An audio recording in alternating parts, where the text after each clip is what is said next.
I have the most serious doubts about this piece of legislation and this bill, notwithstanding the three gentlemen here and the work done in the department. And I fundamentally disagree with Sinn Féin's view on it in relation to it. I deplore the fact that there's been no pre-legislative scrutiny. At the very least, it would have teased out some of the issues here, and hopefully the committee will do that. And you talked about context, Minister, in your speech. So I'd like to give a little fuller context in relation to that speech. In the moment in this world, and we're a neutral country, and I think we should have a voice in making a comment on the context of what we're doing here today. 108.4 million people are now displaced. 108.4 million people displaced. 1.2% of the global population forced to leave their homes. Amongst that number, there's 32.5 million refugees. 76% of them, give or take, come from 6 countries, just 6 countries. And within that, we have done very little. And just to fill out that context, and again, I'm appealing to you as a woman in relation to this and a female politician, that we give a different perspective. Mar a deir siad in Gaeilge súil go bhfuil dúlgas aran mar mná, agus mar theachtadála, agus go háirid mar theachtadála neamhsplach, súil eile thabhairt nuair atá mBille mar seo faoi cabbage lagan. Agus muid ag gol tro amháin chun cabhair a thabhairt den muintir na Ucráine, agus níl fibre bith agam lei sin. Tá gá le tacaíocht déine a thabhairt den muintir na Ucráine. Ach nuair a dhearm mé sin, tá sé I ggóthaics. Cad margheall ar na tíre eile. Cad margheall ar an cóthaics. And so, to bring it even into more perspective, the 30th of September, rescue group Sea-Watch International condemning the European Union's migration policy. Why? They have a video recorded on board the Sea-Watch twin-engine Seabird, and it shows the Libyan Coast Guard ramming a boat full of people seeking safety. This is something that we see. What we have seen yesterday is the brutal and daily disgusting migration policy of the European Union. That's comment from them. I happen to agree with that comment. Shortly after the boat is hit, a large patrol boat is then seen throwing life jackets into the water. All of this has been confirmed, and we have done a deal with Libya in 2015, giving them financial support, and one of their ships is ramming a boat in the Mediterranean. Sally Hayden deserves the greatest, she deserves an weakest tilche ag an Irish Sally Hayden. Tá obair na gapal dénta aici ó híomh na hábhair seo agus é chuirsís ar an méid daoine atá caillte sa manhuir. Sally Hayden on the 3rd of October. Mourners gathered in Lampedusa on Tuesday to mark the 10th anniversary of a devastating shipwreck when at least 368 people died off the coast of Italy. An outcry at the time, and rightly so. 8 days after that disaster, 268 more people drowned in a second incident. She points out that since 2014, and these figures have been confirmed by various organisations on the ground, 28,100 people, I'm going to repeat, and I hate repetition, 28,100 people have died or gone missing while trying to cross the Mediterranean Sea to reach Europe. This year is shaping to be the deadliest in the Mediterranean since 2017, when 2,357 deaths, including children, are disappearances. That's year after year. People just desperately trying to have a better life, leaving places where they're either starving, suffering from climate change consequences, as Dennis Naughton has outlined, war and conflict, most of it perpetuated by the powers that be, America, Europe, England, France. In relation to this, the deaths, in June of this year, more than 600 people are thought to have drowned in a single disaster. 600 people just gone in a single disaster of Pylos in Greece. Personally, I'm on record as saying I actually don't think I can ever swim in the Mediterranean again. As a woman, a mother, and as a TD who has stood by and watched this happen in our name, a neutral country. 600 people gone this year. I couldn't but disagree, I couldn't but agree with Sally Hayden and also with the High Commissioner for Refugees that says, rarely does a week pass without stories from the globe of tragedies and dramatic incidents, whether at sea or on land routes. They have become appallingly normalised. That's a statement, a joint statement from the United Nations High Commissioner for Refugees. These tragedies are preventable and the need to provide a meaningful response cannot be put off any longer. Saving lives is not an option. It's a legal obligation. It's a moral imperative. And that is why you're bringing in legislation to save lives in the Ukraine. I understand that. But when you put it in context, that's a context that we need to look at with 104 million displaced people because of the wars and lots of other reasons perpetuated are the consequences of the policies of governments. Europe has gone on a route of building up a fortress Europe. Remember the comments of Borrell, not in the distant past, in the last year or two. The EU is, what did he call it? It's not paradise, but a garden. Remember those comments? It's a garden, and outside is a jungle, and we have to be very careful. Building walls, he said, is not great because the jungle will go over the walls, but nevertheless, that was the... and he stood over those comments. He stood over those comments. So, on top of that, and I'm going to come to the legislation, but it is important to give context, like you have done, of the war in the Ukraine. Yesterday, or the day before, we spoke about EUMAM, EUMAM, the military, or the mission to the Ukraine. I got lost in the amount of money that we have now given as a neutral country for military purposes. The initial target was to train 15,000 Ukrainian soldiers. That was exceeded by April 2023 of this year, and it expanded to 30,000 soldiers. As of the end of August 23, over 25,000 soldiers have been trained. Mr. Borrell again, the new target is to train 40,000 by the end of this year. And then it goes on to look at the common cost, 106.7 million for 2 years, but that's now going to be extended. Ireland expects to pay 2.45 million from the defence vote to the UMAN Ukraine over the next 24 years, and so on. I despair at reading these out. We have twisted language to make it nonsensical. We talk about a European peace facility, which is anything, it's a warmongering facility, if you ask me. As of August 2023, the total EU contribution for the Ukraine alone was 5.6 billion. When the European Peace Facility was set up for the period 21 to 27, the budget was 5 billion. We've far exceeded it. Joseph Borrell again, that wonderful man, full of vision for a peaceful society. He said, in response to a parliamentary, in July 23, he made a proposal to provide 5 billion to Ukraine per year for the next 4 years, 20 billion under a European peace facility and so on. And then there's the fact sheet from Europe, which I won't go into, except to the amount of money going into the Ukraine for military purposes is absolutely astounding. The war in Ukraine is unacceptable. What Russia has done is illegal and wrong. Our role should be to absolutely call for a peaceful settlement to that war, not joining the warmongers. If we've learnt anything in Ireland from our history of conflict, we've learned that we have to sit down at some stage. In that context here today now, we're looking at a finance, state guarantees, international financial institutions fund and miscellaneous provisions bill 2023. No pre-legislative scrutiny, 7 parts, 22 sections. Now, I look at that with my non-financial mind and I read it, and then I read it a second time.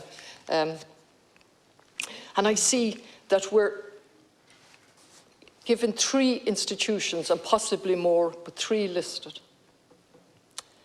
We're going to make contributions of money to those three institutions, and we're going to guarantee.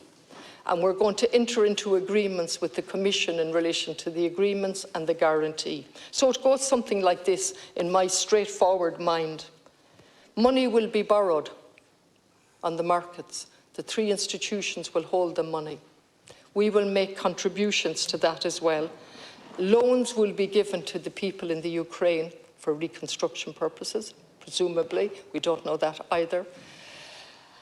There's a deal done on the interest.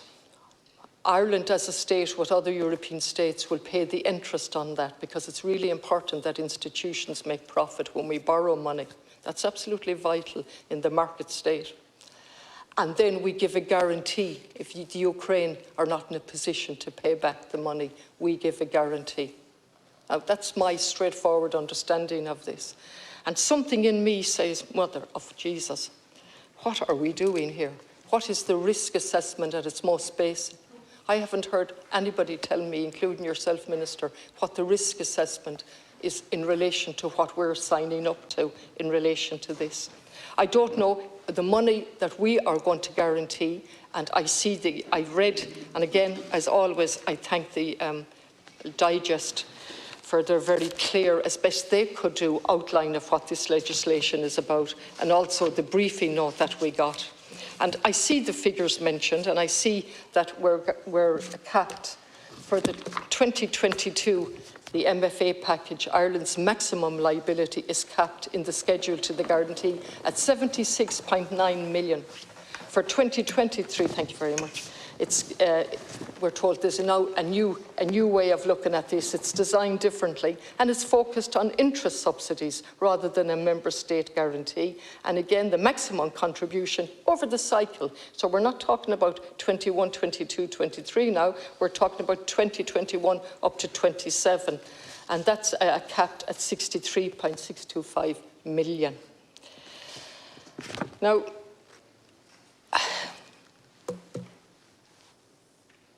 in all of this, I see us gearing up for a long war. I see us gearing up in anticipation that this war is not going to stop. We have left the human beings out of this completely, and we're talking in terms of figures, profits for the institutions. Well, the money has to be borrowed somewhere, as well as the contributions that we're making, as I understand it. If I fail to understand this, you can imagine how difficult it is for me to explain to the ordinary person on the ground, and I've taken the trouble of reading it. Perhaps if we had pre-legislative scrutiny, all of this could have been teased out. So I do my best to earn the money that I earn, and I read all of this stuff to try and understand it. And so what we're doing here now is retrospectively legalising something. Now again, if I'm wrong, Minister, and you have a particular background in this better than me, and you might be able to confirm that I'm wrong, but retrospectively, we're given a legal basis to what has already been done. Now, I know there's a decision from Europe, and there's a regulation, and regulations are what they are. They become immediately enforceable.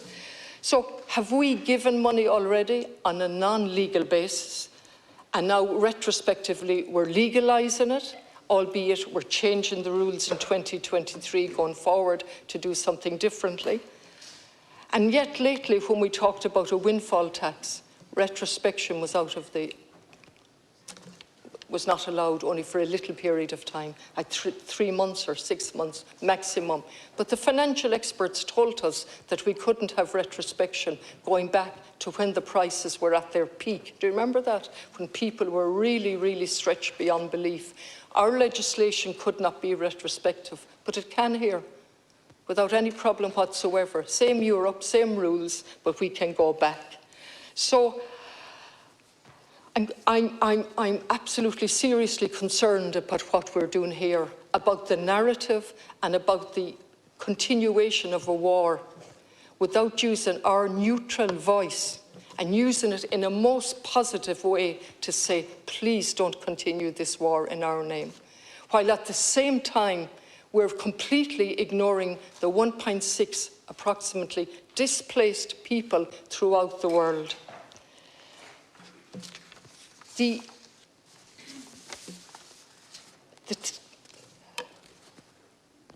In the past decade, the global refugee crisis prior to the Ukraine doubled in scope.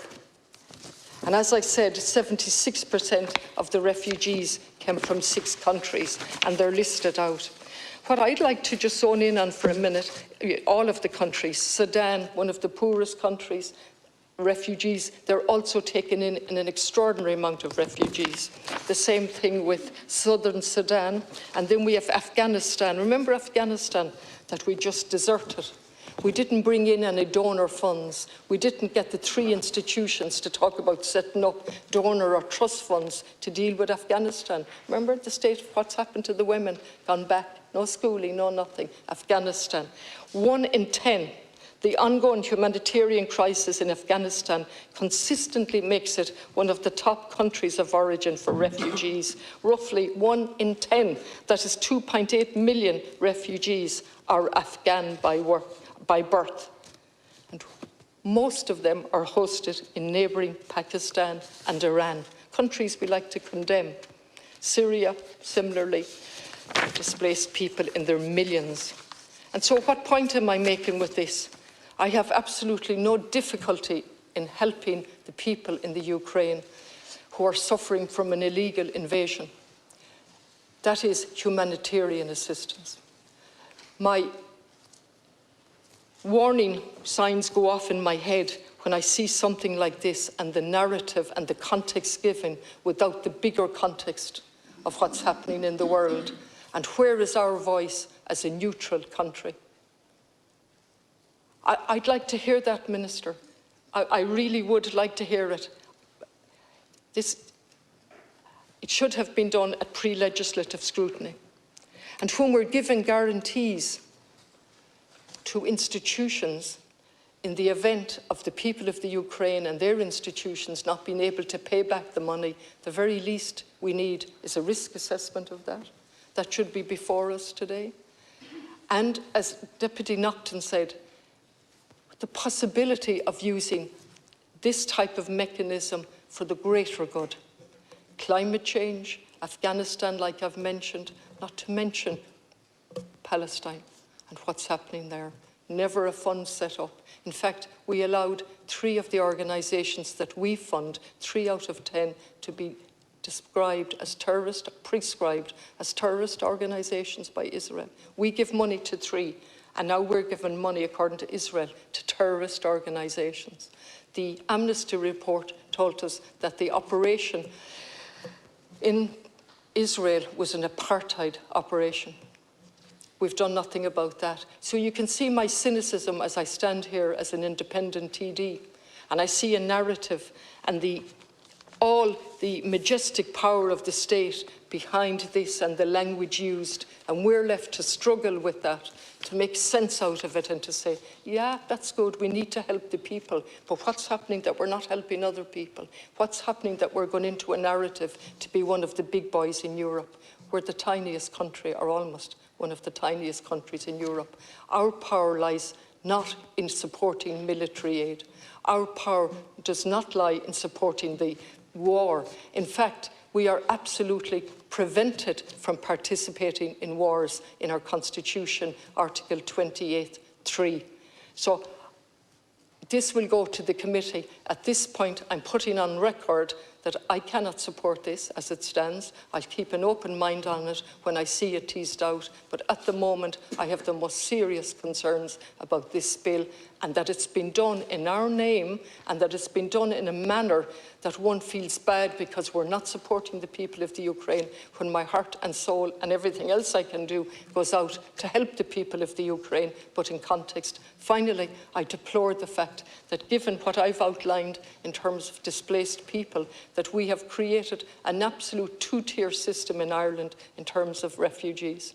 And we treat one group from a particular country one way, while we treat the other group of asylum seekers in a completely different way and keep them in direct provision 23 years and longer after it was supposed to be a temporary measure. They're the reasons why I have the most serious questions about this bill.